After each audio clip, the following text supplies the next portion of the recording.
எல்லாருக்கும் வணக்கங்க. இன்றைக்கி வந்து வெண்ணிலா ஐஸ்கிரீம் வந்து 3 பொருட்கள் வச்சு எப்படி பண்ணலான்னு பார்க்கலாம். இது ரொம்ப ஈஸியாக பண்ணிடலாம். 15 நிமிஷம் தான் ஆகும் மேக்ஸிமம். ஃபஸ்ட்டு வந்து இந்த மாதிரி ஒரு பவுலில் ஹெவி விப்பிங் க்ரீம் இருக்கு இல்லையா, அது ஒரு 2 கப் எடுத்துக்கோங்க. குறைவாகவும் எடுத்துடாதீங்க, இதோட கூடவும் எடுக்கக்கூடாது. கரெக்டாக 2 கப் எடுத்துக்கோங்க. இந்த மாதிரி ஒரு பீட்ரு வச்சு நல்லா பீட் பண்ணிக்கோங்க. பீட்ரு இல்லை அப்படின்னா நம்ம முட்டை அடிப்போம் பார்த்தீங்களா, அந்த விஸ்க் வச்சு நல்லா இது பண்ணிக்கோங்க. ரொம்ப கெட்டியாகணும் அப்படின்லாம் அவசியம் இல்லை. லைட்டாக ஒரு மாதிரி கெட்டியாக இருந்தால் போதும். அவ்வளோதான், இந்த மாதிரி இருந்தால் போதும். இப்போ இதில் வந்து 2 டீஸ்பூன் வெண்ணிலா எசன்ஸ் சேர்த்துக்கலாம். இதெல்லாம் இப்போ வந்து சூப்பர் மார்க்கெட்லேயே கிடைக்குதுங்க, எல்லா கடையில் எல்லா ஊர்லேயுமே கிடைக்குது. அதுக்கப்புறம் நான் ஒரு can condensed milk, sweetened condensed milk சேர்த்துக்கிறேன். ஃபுல்லாக ஒரு கேன் ஃபுல்லாக சேர்த்துக்கோங்க, கரெக்டாக இருக்கும். 2 கப் விப்பிங் க்ரீமுக்கு ஒரு கேன் ஃபுல்லாக சேர்த்தா கரெக்டாக இருக்கும்.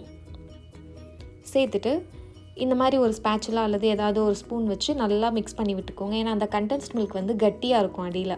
அது வந்து அடியில் மாதிரி இருந்துடாமல் சுற்றி எல்லா சைடும் வர்ற மாதிரி நல்லா கிளறி விட்டுக்கோங்க. அப்புறம் இந்த மாதிரி ஒரு ஐஸ்கிரீம் பாக்ஸ் வந்து கடையிலே விற்கிது. அப்படி இல்லை அப்படின்னா ஃப்ரீசர் சேஃபான பிளாஸ்டிக் கண்டெய்னரில் வைங்க.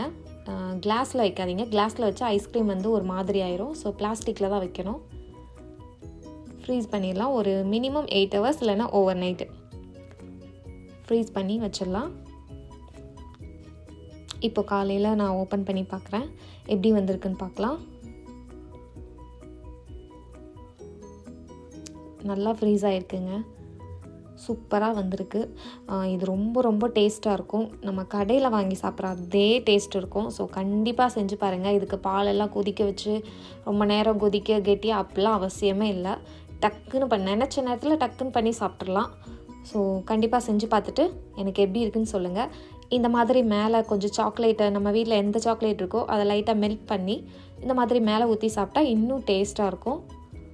உங்கள் வீட்டில் உங்கள் குட்டீஸ் இருந்தாங்கன்னா கண்டிப்பாக செஞ்சு கொடுங்க இந்த சம்மருக்கு. எனக்கு இந்த வீடியோ பிடிச்சதுன்னா மறக்காமல் சப்ஸ்கிரைப் பண்ணுங்கள். தேங்க்யூ.